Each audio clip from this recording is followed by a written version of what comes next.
Trump చర్యల వల్ల America శత్రు దేశాలు బలపడుతున్నాయా? యుఎస్ ఎయిడ్ మిషన్ ని ఆపడంతో ఆ దేశ ప్రతిష్ట ప్రపంచవ్యాప్తంగా మంటగలిసిందా? అసలు యుఎస్ ఎయిడ్ ఆపడం వల్ల అమెరికా ఆర్థిక వ్యవస్థ మెరుగుపడుతుందా?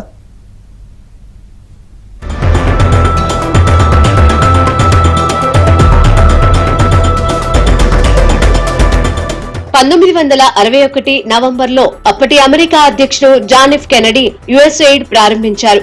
పేద అభివృద్ధి చెందుతున్న దేశాలకు సాయం చేయడం, అంతర్జాతీయ ప్రాజెక్టులకు ఊతమివ్వడమే లక్ష్యంగా పెట్టుకున్నారు. దీనివల్ల చాలా దేశాలు అమెరికా వైపు చూడటం ప్రారంభించాయి. అమెరికా అగ్రరాజ్యంగా అవతరించింది. నిజానికి యుఎస్ ఎయిడ్ కి ఇస్తున్న నిధులు పెద్ద ఎక్కువేం కాదు. దాదాపు 10,000 మంది ప్రపంచవ్యాప్తంగా ఈ ప్రాజెక్టులో పనిచేసేవారు. ఈ సంఖ్యను ఇప్పుడు 294కు తగ్గించారు డొనాల్డ్ ట్రంప్. విదేశాలకు సాయం చేయడం ఆపేశారు. అంతేకాదు, వరల్డ్ హెల్త్ ఆర్గనైజేషన్ నుంచి యుఎస్ వైదొలిగింది. దీంతో అమెరికా స్థానాన్ని చైనా ఆక్రమిస్తోంది. అమెరికా వైదొలిగినా తాము సాయం చేస్తామంటూ ముందుకొచ్చింది China. Thing to watch, and I give them $25,000. I feel I'm overpaying. These guys got $520 million. Environmental, social, governance, and investments in Africa.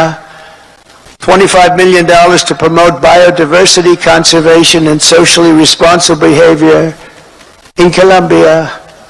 This is Colombia, South America, not Columbia University. Of course, that might be worse, actually, based on their actions.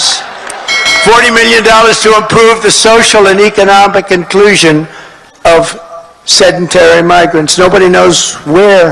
Who are they? Where do they come from? Just sedentary migrants. Nobody even knows what a sedentary migrant is. If they were sedentary, they wouldn't be a migrant, right? They wouldn't move. No, they wouldn't move. They'd stay in the same place. నిజానికి ఇండియాలో voting శాతం పెంచడానికి, ప్రజల్లో అవగాహన కల్పించేందుకు US aid ద్వారా వచ్చింది 182 కోట్ల రూపాయలు. ఇండియా ఎన్నికల ప్రక్రియనే మహాసముద్రంలో ఆ డబ్బు ఒక నీటి బిందువు లాంటిది. ఒక లోక్సభ స్థానంలో అభ్యర్థులు పెట్టే ఖర్చు కన్నా ఇది తక్కువే. ఇలా కొంచెం సాయం చేసినా ఎక్కువ పబ్లిసిటీ పొందుతోంది అమెరికా.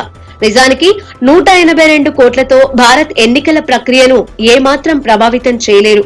ఇప్పుడిదే రాజకీయ దుమారం రేపింది. అమెరికా బడ్జెట్ లో యుఎస్ ఎయిడ్ కు కేటాయించేది 0.014 మాత్రమే. దీన్ని ఆపేయడం వల్ల అమెరికా పెద్దగా ఖర్చులను తగ్గించుకునేదేమీ లేదు. $42 million for social and behavior change in Uganda. $10 million for Mozambique medical male circumcisions. Why are we going to Mozambique to do? $10 million goes to strengthen the political landscape and help them out so that they can vote for a radical left communist in Bangladesh. $20 million for fiscal federalism and $19 million for biodiversity in Nepal. $47 million for improving learning outcomes in Asia. $18 million for helping India with its elections. Why the hell? Why don't we just go to all paper ballots? Let them help us with their elections, right? Voter ID. Wouldn't that be nice? We're giving money to India for elections. They don't need money. They take advantage of us pretty good. One of the highest tariff nations in the world. We try and sell something. They have a 200%.